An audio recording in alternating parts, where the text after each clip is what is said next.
I am Rahul Jaiswal, faculty member of release at mission institute. Okay, आइए शुरुआत करते हैं। जहां से अभी स्टॉप किया था वहीं से शुरुआत करते हैं। हम नाउन को फिनिश कर चुके हैं, हम पढ़ रहे हैं प्रोनाउन। ओके, पर हमने देखा प्रोनाउन होता क्या है, राइट। हमने कल राइट पर्सनल प्रोनाउन के बारे में डिस्कस किया और हम रिलेटिव प्रोनाउन पढ़ रहे हैं।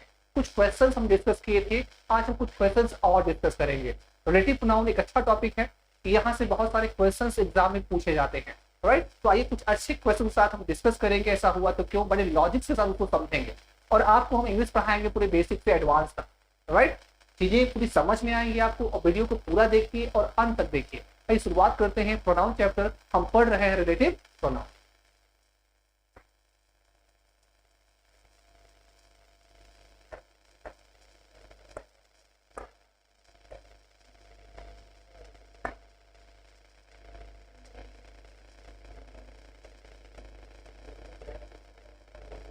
राइट, प्रोनाउन क्लियर है और आपको पढ़ाया जा रहा है रिलेटिव प्रोनाउन।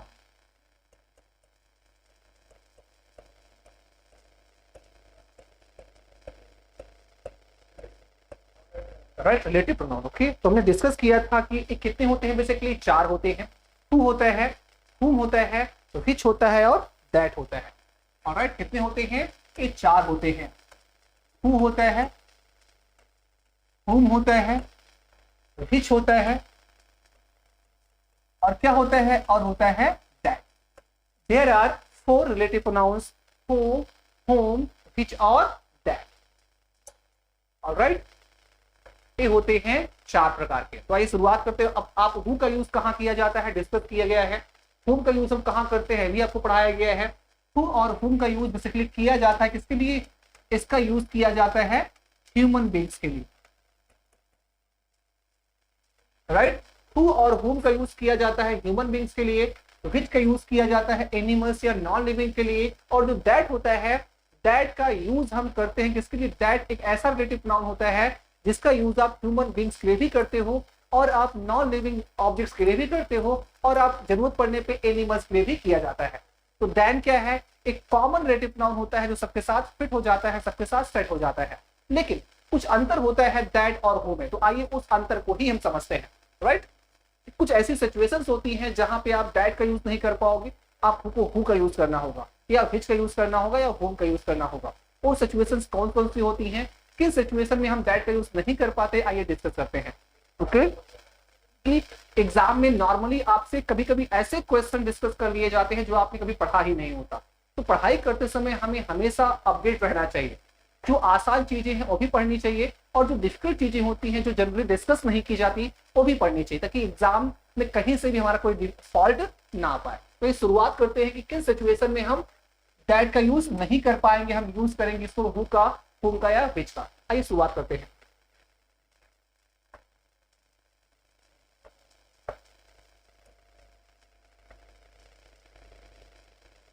जैसे हम कहें Ravi, Ravi that is my close friend.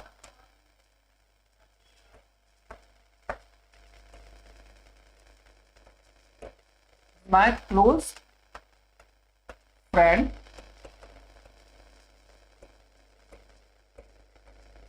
Ravi, that is my close friend, has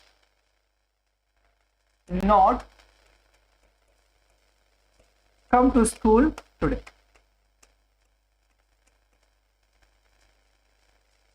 Right? Ravi, that is my close friend, has not come to school today. Right? The boy, okay, the boy that is my close friend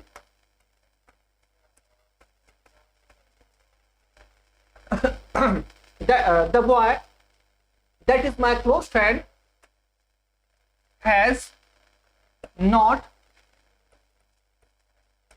come to school today. आइए समझते हैं। देखिए ये sentence क्या है, गलत है, और ये सेंटेंस क्या है, सही है। अब हमें ये समझना है कि ये जो ऊपर वाला सेंटेंस है ये गलत है तो क्यों है, और जो नीचे वाला है सेंटेंस ये सही है तो क्यों सही है। अब देखिए ए अंतर डिपेंड करता है इसके नाउन पे। रवि क्या है, प्रॉपर नाउन है, और द बॉय क्या है, कॉमन नाउन। तो आपको ऐसे नाउन्स जो क्या होते हैं, जो नॉन डिफाइनिंग होते हैं, नॉन डिफाइंड को पहले हिंदी में समझ गए, ऐसे नाउन्स जिसके नाम से ही आपको पता चल जाए किसके बारे में बात की जा रही है, उसके बारे में आपको डिफाइन करने की आवश्यकता ना हो, उसे कहा जाता है नॉन डिफाइनिंग नाउन्स। जैसे हम कहें द गंगा, तो द गंगा कहने से आपके मस्तिष्क में एक पड़ गया कि आप गंगा नदी की हम बात कर रहे हैं, तो द गंगा नदी के बारे में आपको एक्स्ट्रा कुछ बताने की आवश्यकता नहीं है। तो द गंगा क्या है, नॉन डिफाइनिंग है। अगर मैं कहूं योर फादर, आपके पिताजी, तो योर फादर के नाम से ही आप समझ जाओगे बात किसकी हो रही है, आप वह कौन है ये बताने के लिए आपको कुछ एक्स्ट्रा लिखना नहीं पड़ेगा। तो ऐसे नाउन्स जिनको डिफाइन करने की आवश्यकता नहीं होती उन्हें कहा जाता है नॉन डिफाइनिंग नाउन्स। ए क्या होते हैं, और ए प्रॉपर नाउन्स होते हैं, और कुछ स्पेसिफिक नाउन्स भी हो सकते हैं। वाटर, ओके, तो वाटर मीन्स वाटर होता है, वाटर को आपको अलग से डिफाइन करने की आवश्यकता नहीं। तो ऐसे सारे नाउन जिसको आपको अलग से डिफाइन करने की आवश्यकता नहीं है उन्हें कहा जाता है नॉन डिफाइनिंग। अगर मैं कहूं द बॉय, तो द बॉय क्या है, अब द बॉय आपका डिफाइन करना पड़ेगा भाई। अब बॉय निश्चित नहीं है, कौन सा बॉय, आपको कौन सा बॉय। द गर्ल, तो आप खुद ही कहोगे सर कौन सी गर्ल। द स्कूल, कौन सा स्कूल। द कोचिंग, कौन सी कोचिंग। बट अगर मैं कहूं मिशन इंस्टीट्यूट, तो मिशन इंस्टीट्यूट कह देने से आपको इसे डिफाइन करने की आवश्यकता नहीं। तो सिंपल तो इतना ही समझना है कि ऐसे सारे नाउन्स जो नॉन डिफाइनिंग नेचर के होते हैं, जिन्हें डिफाइन करने की आवश्यकता नहीं होती, उनके साथ क्या आता है, उनके साथ हु आता है, हुम आता है, विच आता है, उनके साथ दैट का यूज नहीं करना चाहिए, नहीं होगा। अब यहाँ पे क्या है, रवि, रवि क्या है, एक प्रॉपर नाउन है। जब रवि आपका प्रॉपर नाउन है तो इसके साथ आप दैट नहीं लगा पाओगे। इसके साथ अगर सब्जेक्टिव केस में है तो हु लगाइए, अगर ऑब्जेक्टिव केस में है तो होम लगाइए। दैट यहाँ पे क्या हो जाएगा, रॉन्ग हो जाएगा, इसलिए सेंटेंस हमारा क्या हो गया, हमारा ये गलत हो गया। ओके, आई होप समझ में आया होगा। और यहाँ पे द बॉय क्या है, द बॉय आपका नॉन डिफाइन क्या है, आपका डिफाइनिंग नेचर का है। द बॉय कहने से आप समझ नहीं पाओगे आप वह लड़का कौन है, ये आपको डिफाइन करना होगा। इसलिए यहाँ पे क्या आ जाएगा, इसलिए यहाँ पर आ जाएगा दैट। आई होप जितनी चीजें आपको समझाई गई आपको समझ में आया होगा। इतना क्लियर है। एक क्वेश्चन देख लेते हैं जो सीधे एग्जाम में पूछा गया है। चलिए,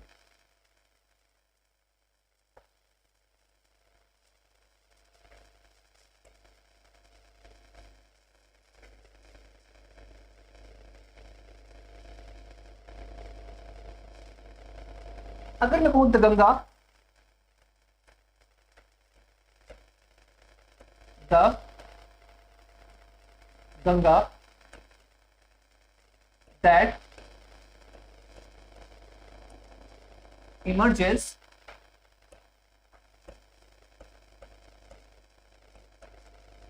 from the Himalayas,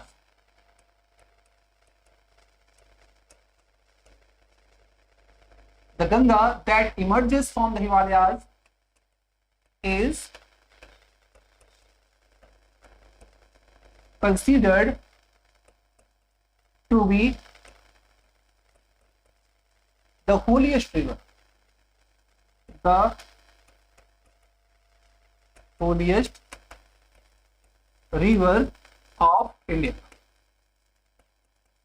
चलिए, the Ganga that emerges from the Himalayas is considered to be the holiest river of India. A part है, ए बी पार्ट है, ए सी पार्ट है, और ये क्या है, ए आपका न्यूमेरल हो जाएगा। आइए दिमाग लगाते हैं, क्या लिखा है, the Ganga that emerges from the Himalayas. अब देखिए द गंगा कहने से आपको सारी चीजें मालूम चल गई, आपको द गंगा को हमें डिफाइन करने की आवश्यकता नहीं है। यहाँ पे हम द गंगा नदी की ही तो बात करेंगे।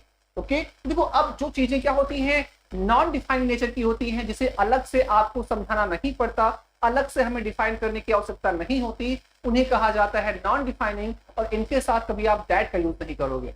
तो आपका ए पार्ट में ही दिक्कत है। अब यहाँ गंगा क्या है, एक रिवर का नाम है, तो यहाँ क्या आ जाएगा, फिच आ जाएगा।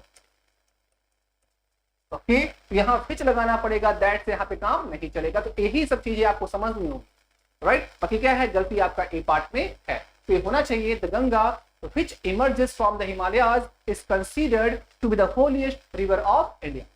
गंगा जो हिमालय से निकलती है उसे भारत की सबसे ज्यादा पवित्र नदी माना जाता है। आपका सेंटेंस बिल्कुल सही हो जाएगा। दैट को हटाइए और which लगाइए, दैट्स योर आंसर। इतना आई होप समझ में आया होगा। तो आप रिलेटिव नाउन होता क्या है, इनके बेसिस पे कैसे क्वेश्चंस आते हैं, ये सब क्या है, सारी चीजें हमने क्या कर ली, डिस्कस कर ली। अब रिलेटिव प्रोनाउन से आगे हम चलते हैं किस पे, डिमॉन्स्ट्रेटिव प्रोनाउन पे। ठीक है, तो ये समझते हैं डिमॉन्स्ट्रेटिव प्रोनाउन होता क्या है। Right, demonstrative pronoun.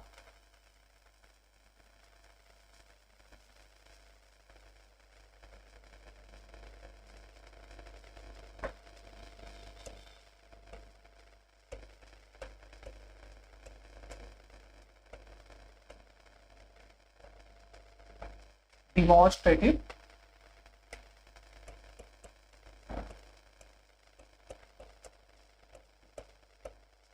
प्रोनाउन। ठीक है, चलिए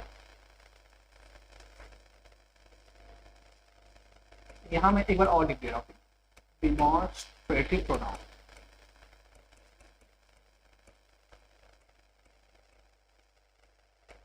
चलिए क्या हो जाएगा, the pronoun, the pronoun that is used to demonstrate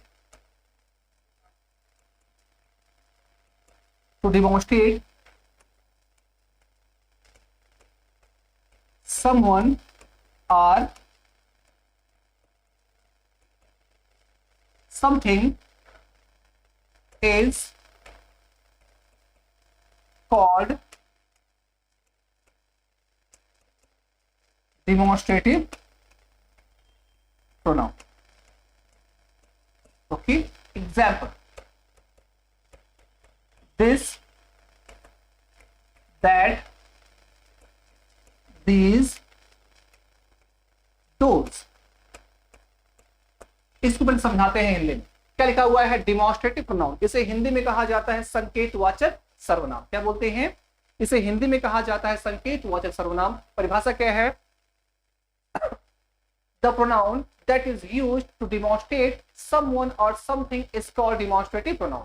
ऐसे प्रोनाउन जिसका यूज किसी भी व्यक्ति या वस्तु का, या ऐसा प्रोनाउन जिसका यूज किसी कुछ क्या है, समथिंग या कोई व्यक्ति या किसी भी वस्तु को डिमॉन्स्ट्रेट करने के लिए किया जाता है, उन्हें डिमॉन्स्ट्रेटिव प्रोनाउन कहा जाता है।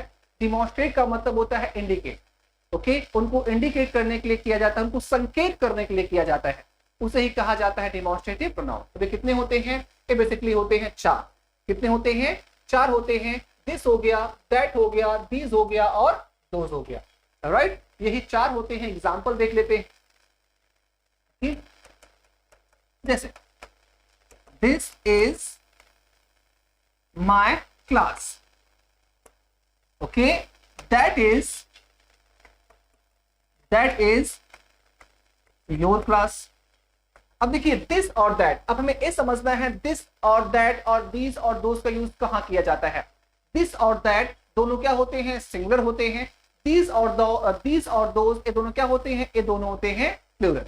ओके, दिस और दीज इनका यूज पास वाली वस्तु के लिए किया जाता है, और दैट और दोज इनका यूज दूर वाले वस्तु के लिए किया जाता है। बाय द वे, स्टाइलर मेरे हाथ में है, तुम क्या कहेंगे, दिस इज माय स्टाइलर। यही अगर मुझसे कुछ दूर होगा तुम क्या कहेंगे, दैट इज माय स्टाइलर। और दिस और दैट दोनों क्या है, दोनों सिंगुलर होते हैं। दीज और दोज दोनों क्या होते हैं, ये दोनों होते हैं प्लूरल। तो आप आई होप आपको समझ में आया होगा कि दिस और that, this that these those ये होते क्या है, सेंटेंस में इसका यूज कहां किया जाता है। लेकिन अभी जो मेन चीजें हैं हमें ये समझना है कि एग्जाम में इनके बेसिस पे क्वेश्चंस कहां आते हैं। एग्जाम में this is my mango, that is your mango, ये तो नहीं आएगा भाई, ये तो हम बचपन से पढ़ते आए हैं, ये तो नहीं आएगा। फिर इनका इस्तेमाल कहाँ किया जाता है, एग्जाम में इनके बेसिस पे कैसे प्रश्न आते हैं, हमें ये समझना है। तो ये एग्जाम पॉइंट ऑफ व्यू की बात करते हैं। हमने बेसिक समझ लिया, अब एग्जाम के दृष्टिकोण से हम बात कर लेते हैं। कुछ क्वेश्चन इसके बेसिस पे आते हैं, वो कैसे क्वेश्चन होते हैं ये देखते हैं। ओके, जैसे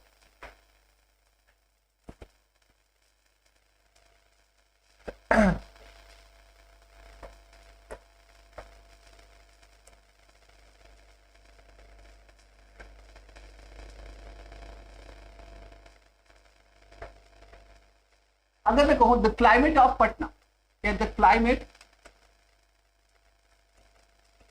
of Patna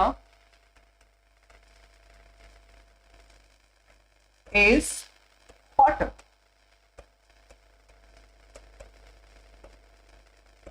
Is hotter.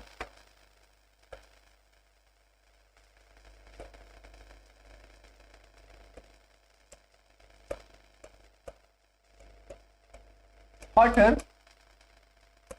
than Kanpur. पहले हम शुरुआत छोटे सेंटेंस से करेंगे। क्या लिखा है? The climate of Patna is hotter than, यहां पे देन होगा, ठीक है।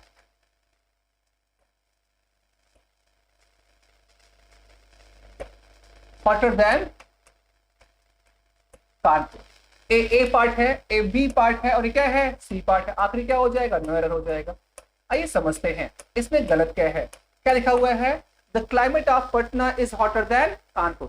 क्लाइमेट, जो पटना का क्लाइमेट है वो कहीं ना कहीं कानपुर के क्लाइमेट से ज्यादा क्या है? गर्म है। आइए समझते हैं। अब सेंटेंस देखने में तो आपको कहीं से भी कोई गलती नजर नहीं आ रही होगी, फिर भी सेंटेंस क्या है? गलत है।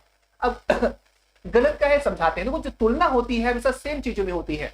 अगर स्टाइलर है तो स्टाइलर की तुलना स्टाइलर से ही होगी, इंसान की तुलना इंसान से होगी, कोचिंग की तुलना कोचिंग से ही होगी। तो तुलना हमेशा सेम चीजों में होती है। तो यहाँ पे जो तुलना है, जो कंपैरिजन है, वो सेम चीजों में नहीं किया गया है भाई।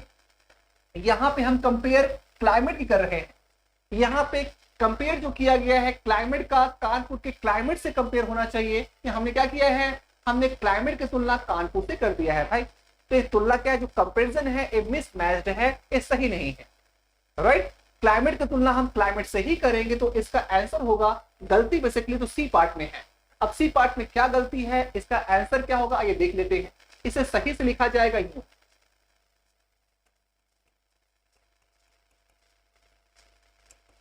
The climate of Patna is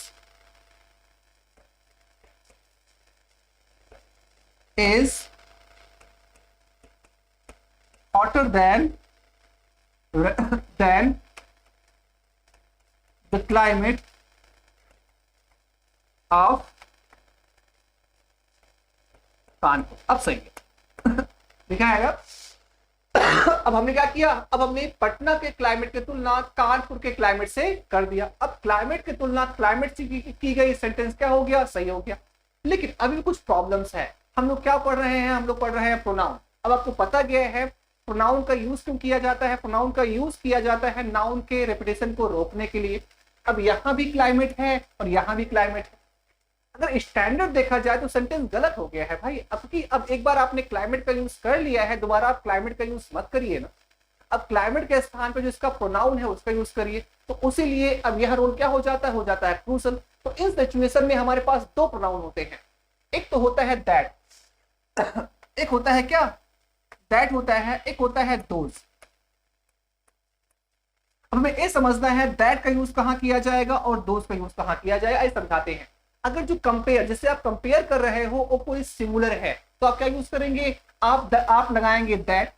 और हाँ, जिससे आप कंपेयर कर रहे हो कोई सिमिलर नहीं, कोई प्लूरल है, तो आप क्या लगाएंगे? आप लगाएंगे दोज।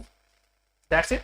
अगर सिमिलर से कंपेयर हो रहा है तो दैट लगाइए, अगर प्लूरल से कंपेयर हो रहा है क्या लगाइए? डोट लगाइए, दोस्त लगाइए। आइए दोनों के एग्जांपल देख लेते हैं।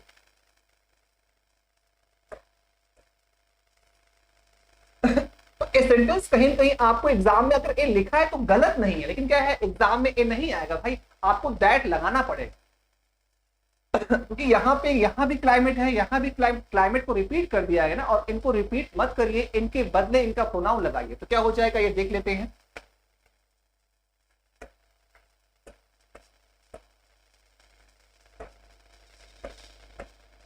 इसको लिखा जाएगा the climate of Patna is hotter than that of Kanpur। अब सेंटेंस हमारा क्या हुआ? सही हो गया। तो अब यहां पर इस दैट का मतलब वह नहीं है, इस दैट का मतलब क्लाइमेट ही है। तो आप एक कहोगे the climate of Patna is hotter then that of Kanpur, right. तो यहां पे दैट का यूज होगा, ठीक है। अब दोस्त का यूज कहाँ होगा, आइए एक बार और हम देख लेते हैं दोस्त का यूज। अगर बाय द वे सिंगुलर जिसे आप कंपेयर कर रहे हो वो सिंगुलर नहीं है, वो है प्लूरल, तो आप क्या लगाइए, आप दैट नहीं दोस्त लगा दीजिए। एग्जाम्पल देख लेते हैं। आई होप यहां तक जो भी बातें आपको समझाई गई पूरा आपको समझ में आया होगा। चलिए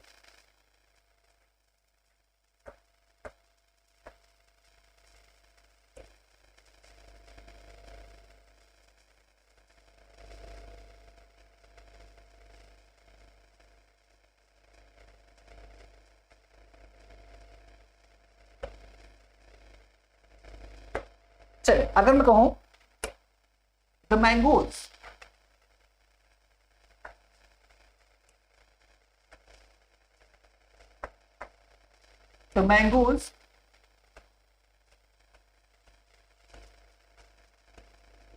of your garden, your the mangoes of your garden are sweeter than okay my garden। पहली बात सेंटेंस गलत हो गया है। गलत क्यों हुआ है, क्योंकि यहां पर मैंगोज की तुलना मैंगोज से ही होगी, मैंगोज की तुलना गार्डन से नहीं होगी। पहली चीज तो गलती कहां है, पहले हम ए पकड़े। सबसे पहली चीज है गलती कहां पे है, फॉल्ट कहां पे है, पहले ए पकड़ा जाए ना, तो सेंटेंस गलत हो गया है। गलत क्या हो गया है, मैंगोज की तुलना आप मैंगोज से ही करोगे, मैंगोज की तुलना आप गार्डन से नहीं कर पाओगे भाई। तो सेंटेंस सही कैसे होगा, इसे लिखना पड़ेगा the mangoes of your garden, the mangoes of your garden are sweeter than the mangoes of my garden. अब वही प्रॉब्लम क्रिएट हो गई, यहां पे भी द मैंगोज आया है और यहां पे भी द मैंगोज आया है, तो आसान तो है भाई। सिंपली सेम नाउन को रिपीट मत करिए, मैंगोज और मैंगोज को रिपीट मत करिए, दोबारा इसके बदले दोस्त का यूज कर दीजिए। तो सेंटेंस हमारा यूं हो जाएगा द मैंगोज ऑफ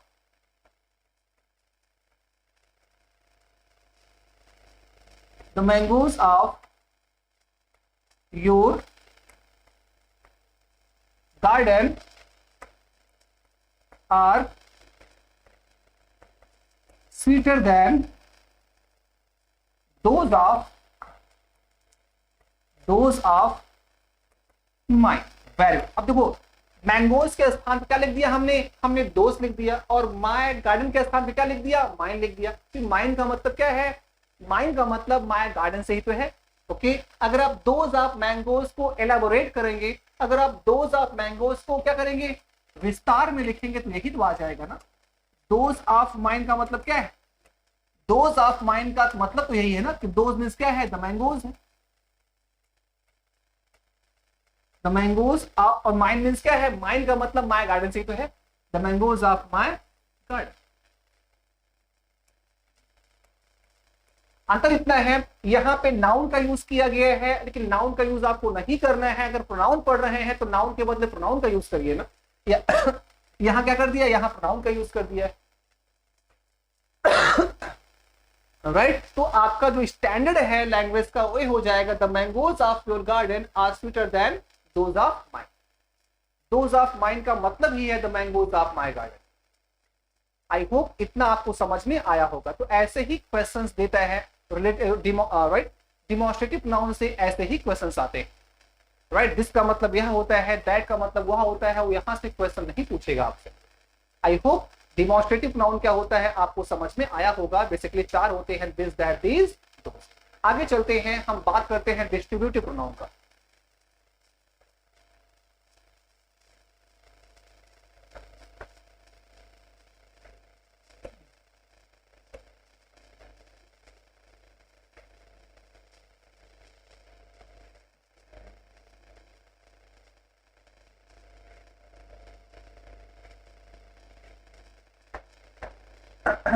क्या पढ़ना है, distributive pronoun.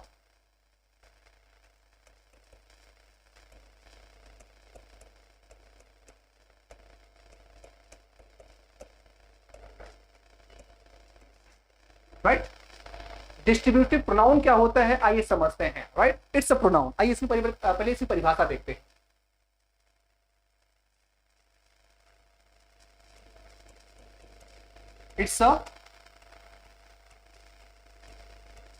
it's a pronoun that is used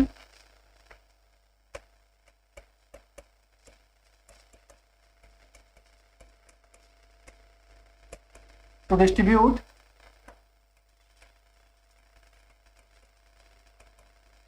something or someone. It's a pronoun that is used to distribute something or someone. ये ऐसा प्रोनाउन होता है जिसका यूज किसी भी व्यक्ति या किसी भी वस्तु के डिस्ट्रीब्यूशन के लिए किया जाता है। ये होते कितने हैं आइए देख लेते हैं। These are each, either, और कितने होते हैं neither। ये बेसिकली 3 होते हैं। ईच होता है, आइदर होता है और नाइदर होता है। आइए ये समझना है ईच का यूज कहां किया जाता है, आइदर का यूज कहां किया जाता है और नाइदर का यूज कहां किया जाता है। ये समझाते हैं। जो ईच होता है, ईच का यूज ईच का यूज हमेशा 2 या 2 से अधिक में से प्रत्येक के लिए किया जाता है। आइए एक बार फिर समझ लीजिए। ईच का यूज हमेशा 2 या 2 में से प्रत्येक के लिए किया जाएगा। एग्जाम्पल देख लेते हैं। अगर हम कहें the each, right, each of the 2 boys, each of the 2 boys has his own book. Each of the 2 boys has his own book. इन दोनों में से हर लड़के के पास अपनी अपनी किताब है। इसका मतलब क्या है, 2 में से वो प्रत्येक की बात कर रहा है ना, 2 में से हर एक के पास, ओके, पहले वाले के पास और दूसरे वाले के पास, दोनों के पास किताब है भाई, राइट। तो ये आपका आंसर क्या है। अब यहाँ पे 2 में से प्रत्येक की बात कर रहा है, लेकिन हाँ ईच का यूज 2 से अधिक में से प्रत्येक के लिए भी किया जाता है। एग्जाम्पल देख लीजिए। अगर हम कहूं each boy, each of the boys, each of the boys in this class, each of the boys in this class has his own book। क्या लिखा है, each of the boys in this class has his own book। इस class के प्रत्येक बच्चों के पास क्या है, अपनी अपनी किताब है। अब यहां पे देखिए जो ईच है, ईच का यूज हमने कहा किया है, ईच का यूज 2 से अधिक के लिए किया गया है भाई। ईच का यूज यहाँ पे 2 के लिए नहीं किया गया है, 2 से अधिक में से प्रत्येक के लिए ईच का यूज किया गया है। बातें समझ में आ रही होंगी आपको, क्लियर है।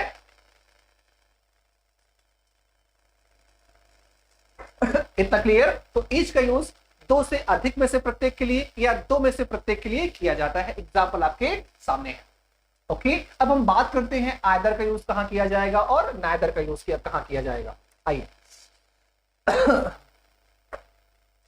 और उसके बाद आइए समझाते हैं कि एग्जाम में कैसे इनके बेसिस पे क्वेश्चंस आते हैं।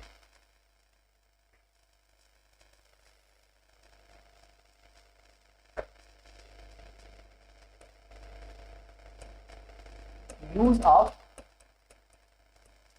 Either and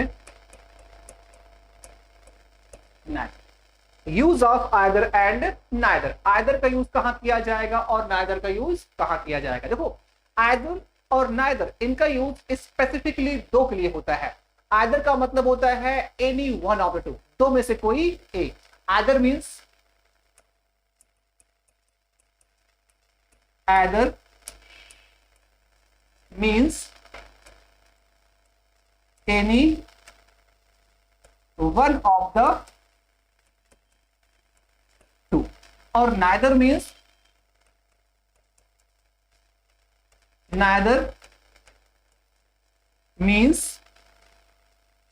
none of the to.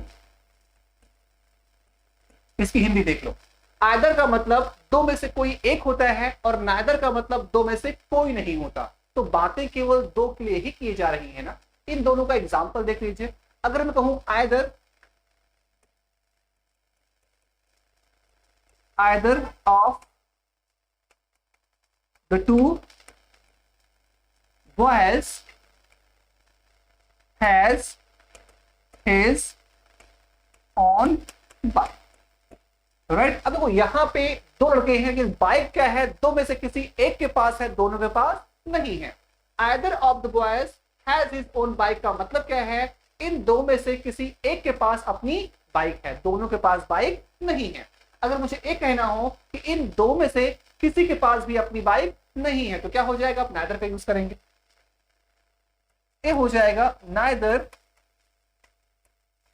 Of the two boys has his own bike।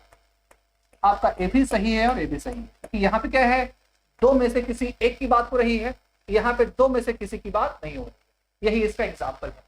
Okay, तो आई होप आइदर का यूज कहां होता है, नाइदर का यूज कहां होता है और ईच का यूज कहां होता है आपको समझ में आ गया होगा। ध्यान दीजिए, चाहे आइदर हो, चाहे नाइदर हो, चाहे ईच हो, ये हमेशा सिंगुलर होते हैं। इनके साथ वर्ब जो हमेशा क्या होती है, सिंगुलर आती है। बच्चा कंफ्यूज हो जाता है। यहाँ पे बॉयज लिखा है, यहाँ पे बाय द वे अगर हैव लिखा है तो हैव को सही मान लेता है, वो कहेगा यह तो बॉयज तो है और बॉयज आता है प्लूरल में और वहां पे प्लूरल वर्ब को सही मान लेगा, प्लूरल वर्ब गलत हो जाएगा। अगर मैं कहूं एग्जाम्पल देखो, जैसे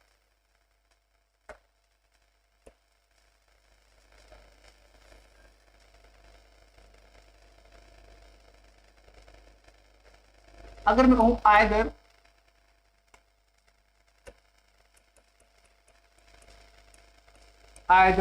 of these two girls have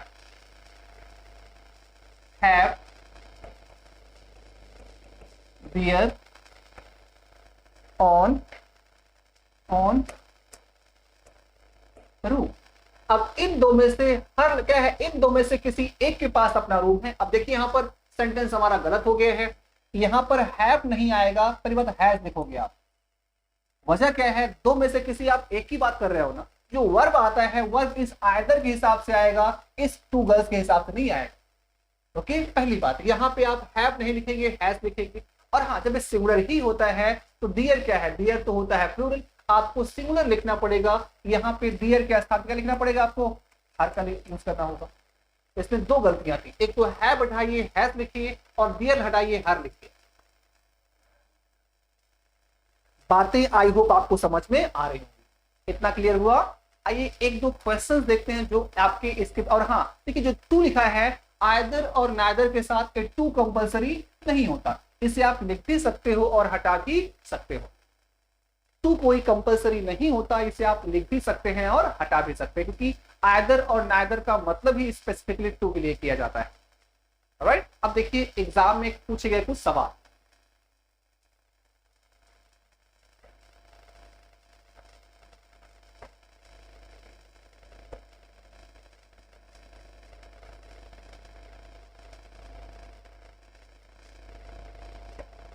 जैसे अगर मैं कहूं आइदर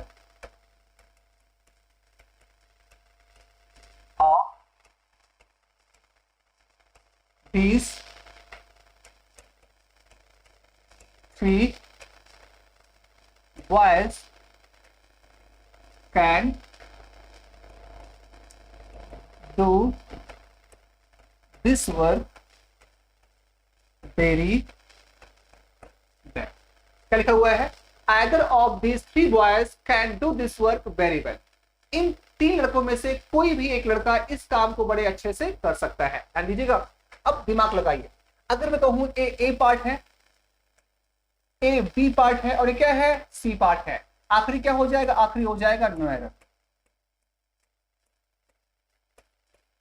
अब गलती किस पार्ट पे आएगी, अब आपको गलती निकालनी होगी। देखो सिंपल से हमने कहा था कि आइदर हो या नाइदर हो, इनका यूज स्पेसिफिकली दो के लिए होता है।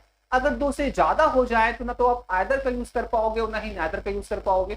यहाँ देखिए, यहाँ पे हमने थ्री लिखा है ना, तो थ्री के हिसाब से वहां पर आइदर नहीं आएगा, आइदर के स्थान पे यूज किया जाता है एनी का।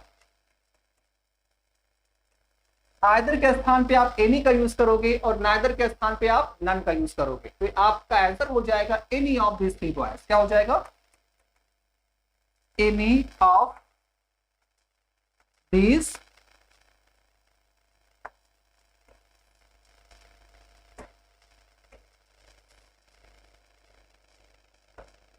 any of these three boys, यही आपका आंसर हो जाएगा। तो any of these three boys can do this work very well। तो हमेशा याद रखिए, राइट, कि for more than two we have to use none or any। Okay, either अगर लिखा है तो आप एनी का यूज करेंगे, अगर नाइदर लिखा है तो आप नन का यूज करेंगे, दो से ज्यादा के सिचुएशन में। एक नाइदर का एग्जांपल देख लेते हैं, नन का देख लेते हैं।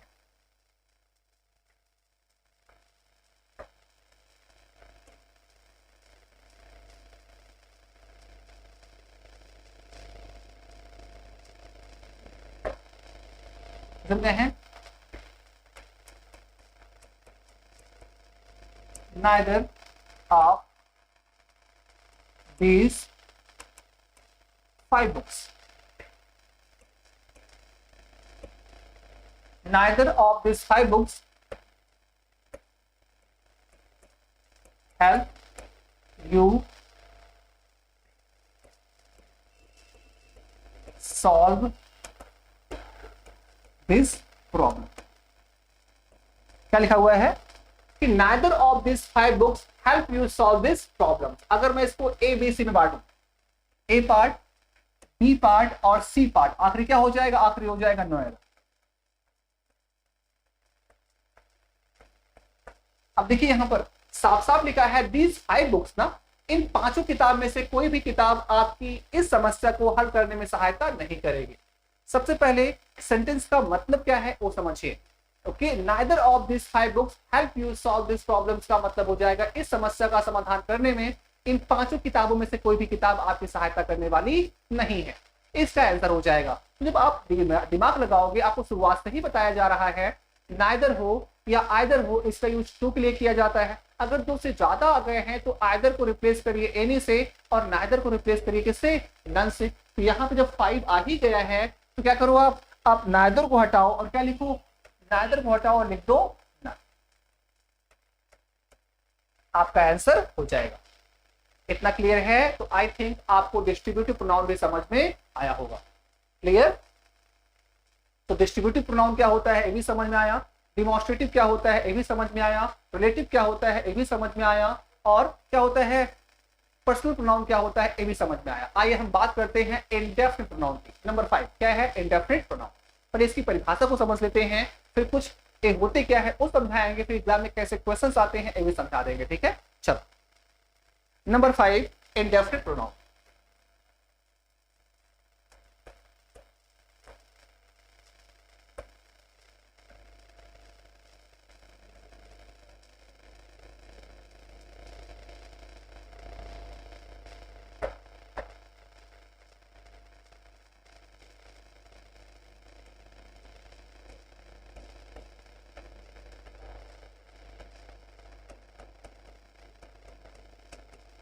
Indefinite pronoun, right. पहले इसकी परिभाषा हम समझ लेते हैं। The pronoun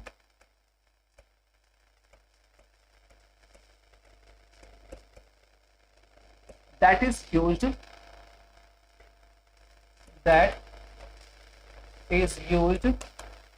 in a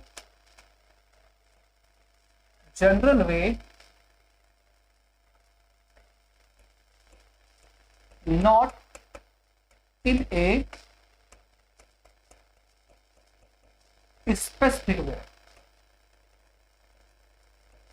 is called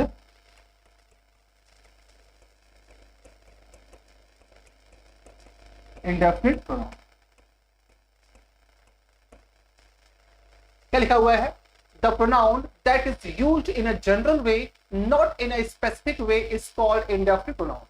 ऐसे प्रोनाउन जिनका यूज जनरल वे में किया जाता है, किसी स्पेसिफिक तरीके से नहीं, किसी विशेष तरीके से नहीं किया जाता, उसे इंडेफिनिट प्रोनाउन कहा जाता है। अब ये जनरल वे क्या है, स्पेसिफिक वे क्या है, आइए समझाते हैं।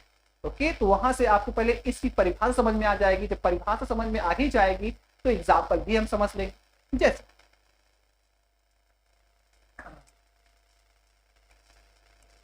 Ram has stolen my bag, right?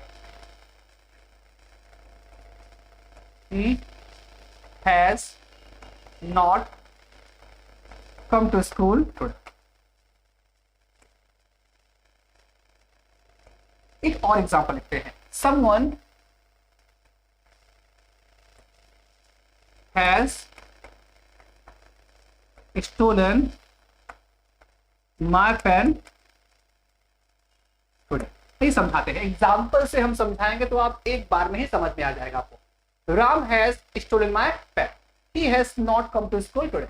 Ram ने मेरी पेन चुराई है और वह आज स्कूल नहीं आया है। अब यहाँ देखिए, राम क्या है, किसी स्पेसिफिक बॉय की आप बात कर रहे हो, और ही का यूज आपने राम के लिए ही लिखा है, तो ही भी क्या है, स्पेसिफिक है। तो राम और ही दोनों क्या है, स्पेसिफिक है, आप उन्हें जानते हो, आप उन्हें दबोच दोगे। लेकिन अगर मैं कहूं someone has stolen my pen, किसी ने मेरी पेन चुराई है, अब वो बंदा कौन है मुझे नहीं पता ना, तो जो राम और ही है ये स्पेसिफिक है और समवन क्या है, जनरल है, और समवन को ही कहा जाएगा इंडेफिनिट प्रोनाउन। जो आपकी परिभाषा लिखी है, the pronoun that is used in a general way not in a specific way is called indefinite pronoun. तो इस एग्जांपल से आपको समझ में आ गया होगा। समवन है, एनीवन है, नो वन है, एवरीवन है, समथिंग है, एनीथिंग है, नथिंग है और एवरीथिंग है। ये सब क्या होते हैं, ए इंडेफिनिट प्रोनाउन के एग्जाम्पल्स हैं। आइए लिखवा देते हैं। तो इंडेफिनिट प्रोनाउन क्या होता है आपको समझ में आया होगा, ठीक है?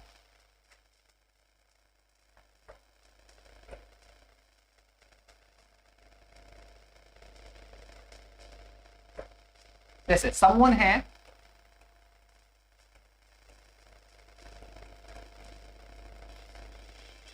एनीवन है, नो वन है, एवरीवन है। इसका यूज पर्सन के लिए किया जाता है, राइट?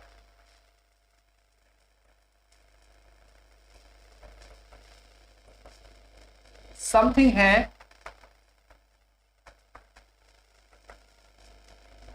एनीथिंग है,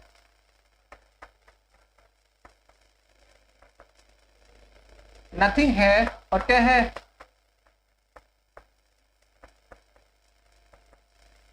एवरीथिंग। इसका यूज किया जाता है थिंग के लिए,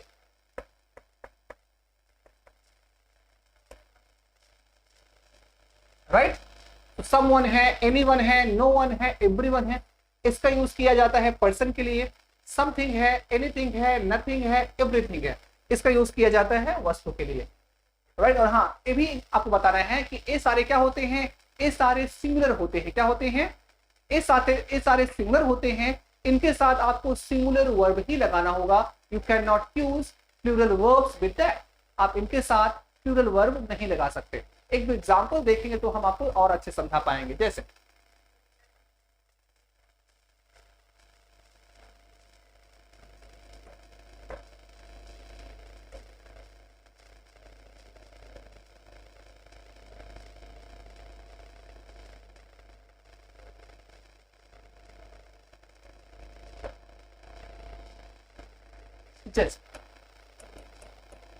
अगर हम कहें no one has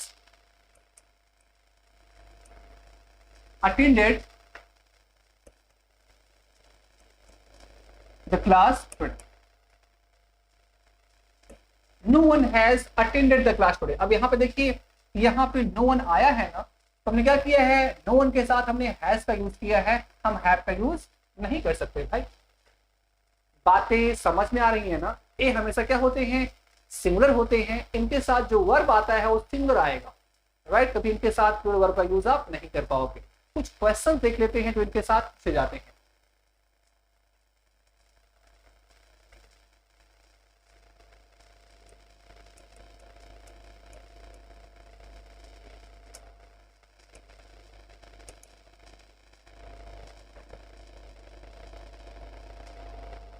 Every one of this class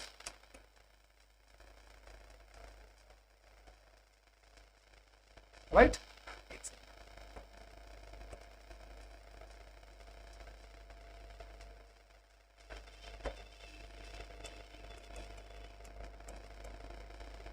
every one of the boys of this class has done the work। क्या लिखा हुआ है? Every one of the boys of this class has done this work। Class का हर बच्चा अपना काम कर लिया है। ए सेंटेंस का मतलब है। इसको हम ए बी सी और डी 4 पार्ट में बांट देते हैं। ए क्या है? ए पार्ट है, ए क्या है? बी पार्ट है, ए क्या है? सी पार्ट है, आखिरी क्या हो जाएगा? आखिरी हो जाएगा नोएडा। अब गलती क्या है आपको ये समझाना है। देखो हमने कहा ना, चाहे एवरीवन हो, चाहे समवन हो, चाहे एनीवन हो, चाहे नो वन हो, इसके साथ आप ऑफ प्लस प्रोनाउन का यूज नहीं कर सकते। जैसे हम कहें no one has done this, ये सेंटेंस सही हो जाएगा भाई, इसमें कोई दिक्कत नहीं। लेकिन अगर मैं कहूं no one of the boys, no one of the boys has done this, अब ये क्या हो जाएगा? गलत हो जाएगा। जब इनके बाद ऑफ आता है और प्लस किसी प्रोनाउन का यूज करते हो या नाउन का यूज करते हो तो एक गलत हो जाते हैं। इनका यूज सोलो किया जाएगा, अकेला किया जाएगा, इन्हें आप पार्ट वाइज नहीं यूज कर पाएंगे। तो हाँ, इसके बदले हम अब इसे सही कैसे किया जाए? तो देखो यहां पे नो वन गलत हो जाएगा, हल्का सा स्पेस दे दे।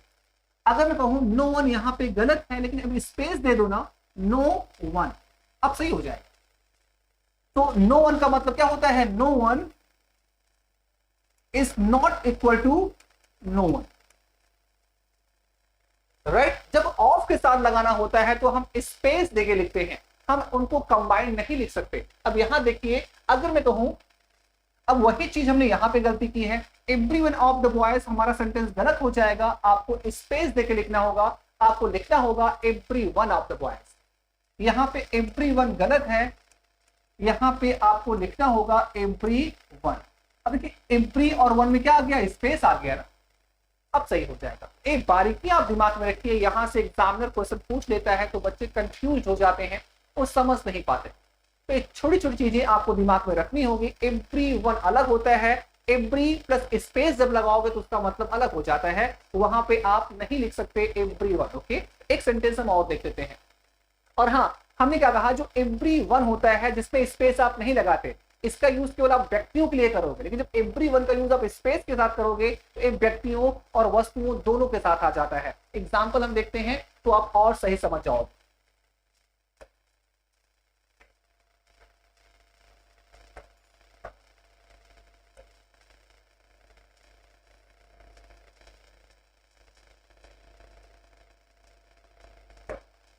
अगर हम कहें every one of the movies of Akshay Kumar is a hit। लिखा हुआ है every one of the movies of Akshay Kumar is a hit. Okay, Akshay Kumar की हर मूवीज क्या है? हिट है, बढ़िया है। अब यहाँ पे देखिए जो एवरी वन है, इसका यूज आपने मूवीज के लिए किया है, इसका यूज आपने किसी इंसान के लिए नहीं किया है। तो बातें समझ में आ रही है ना? तो जब कभी भी ध्यान दीजिएगा, जब कभी भी स्पेस के साथ आप लगाएंगे तो आप ऑफ और उसके बाद आने वाला नाउन कुछ भी हो सकता है। ओके, तो आपको ये ध्यान देना है, everyone is not equal to everyone. Right, no one is not equal to no one.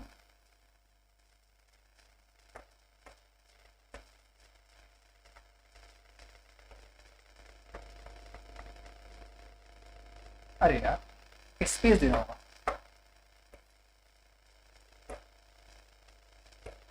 No one,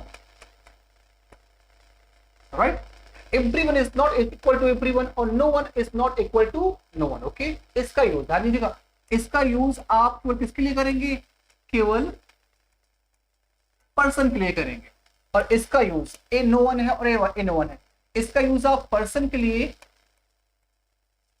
plus आप थिंग के लिए दोनों कर सकते हैं, राइट। तो ध्यान दीजिए, हल्का सा स्पेस लगने से उसका मतलब बदल जाता है, उसके मीनिंग भी क्या होते हैं, बदल जाते हैं। तो आई होप, और यही से एग्जाम में आप क्या है क्वेश्चंस पूछ लिया जाता है, तो ये बारीकियां भी क्या करिए आप याद रखिए।